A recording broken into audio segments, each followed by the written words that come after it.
Since I've never been a big sleeper, every little sound wakes me up, including creaking floorboards, distant vehicle alarms, and the wind shaking the trees outside. I always keep my room quiet and chilly, with my window shut and my blackout curtains pulled tight, so I knew something wasn't right. The air in my room seemed different and colder as soon as I woke up. Rubbing the sleep from my eyes, I sat up and turned to face the window. The curtains were still closed, and nothing seemed amiss, but then I saw faint, greasy fingerprints at the bottom corner of the glass. I twisted my fingers in my stomach.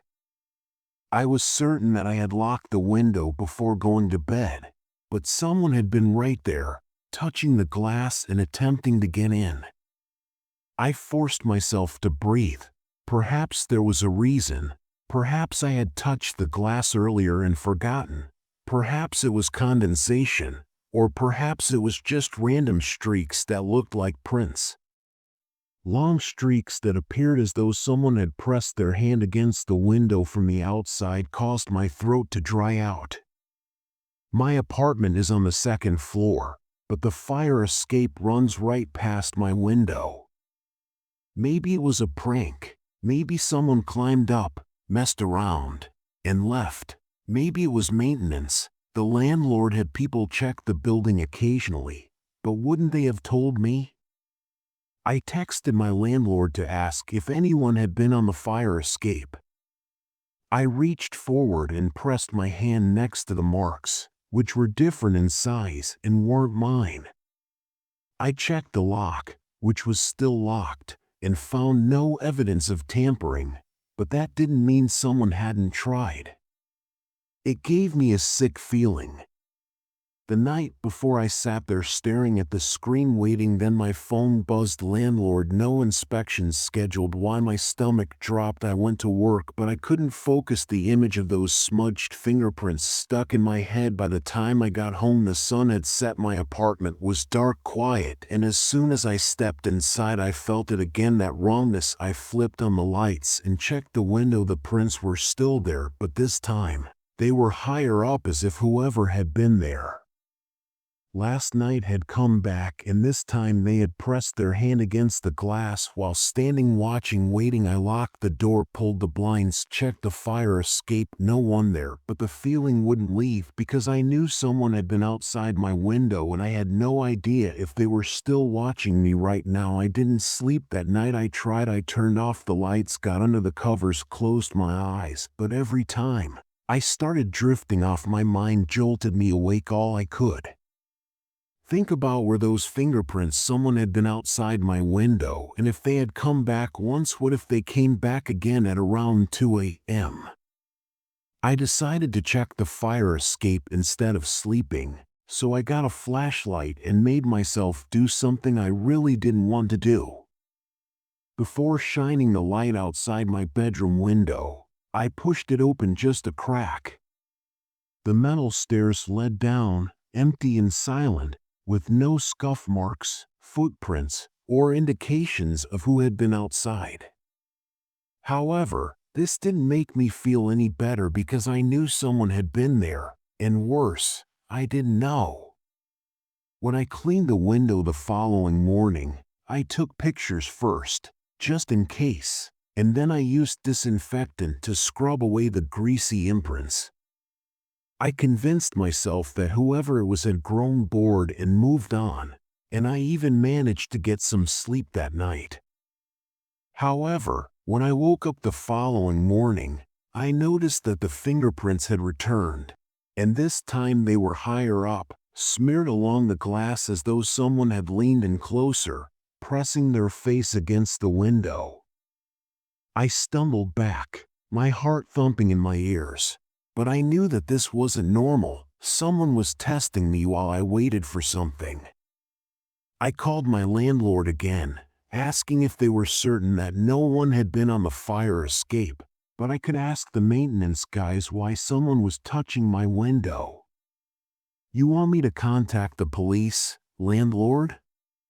That night, I stayed up, kept the lights off, sat up in bed with my phone in hand, and watched the window waiting.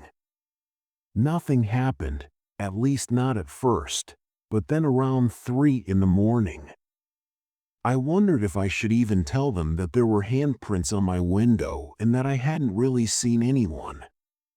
They would come look around and tell me to put up a camera, and maybe I should. I heard a gentle, purposeful tap on the glass, and I stopped breathing.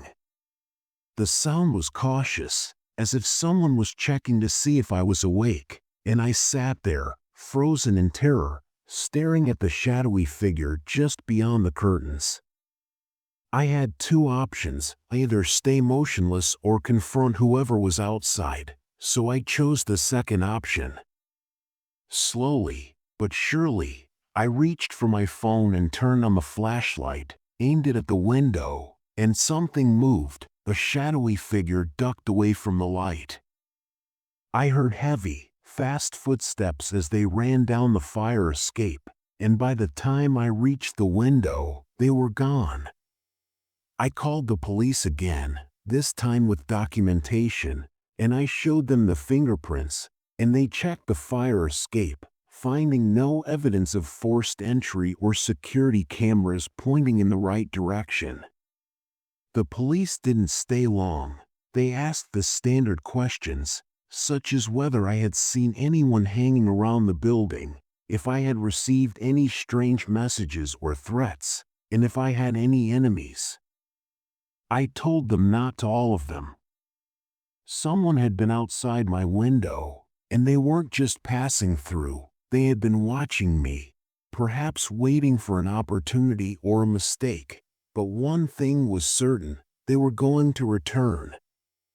I had no idea who was doing this, why, or worse, if they did. The officer I spoke with, I believe his name was Martinez, gave me a flimsy assurance before leaving, saying, "If they try again, call us immediately." I knew better because this wasn't random. Whoever was outside my window was targeting me. And I didn't sleep at all after the cops left. I sat on my bed, gripping my phone like a lifeline, and stared out the window. The faint outline of smudged fingerprints still visible in the glare of the street lights. I should have gone to a hotel, crashed at a friend's place, or anything else, but I needed to know if they returned so I could see their face. I bought a cheap motion-activated security camera the following morning and placed it on my windowsill, pointing straight at the fire escape. I waited that night without turning on the lights, lying in bed with my phone in hand and staring at the feed from my new camera. It was grainy in the dark, but it was clear enough that I would see anyone who climbed the fire escape again. I told myself that I wouldn't sleep, that I would watch all night, but eventually I fell asleep, and when I woke up, I was so excited that I almost dropped my phone when it detected motion in my stomach. I held my breath as the timestamp appeared on the screen at 3:12 a.m., twisted as I touched the alert and the film loaded.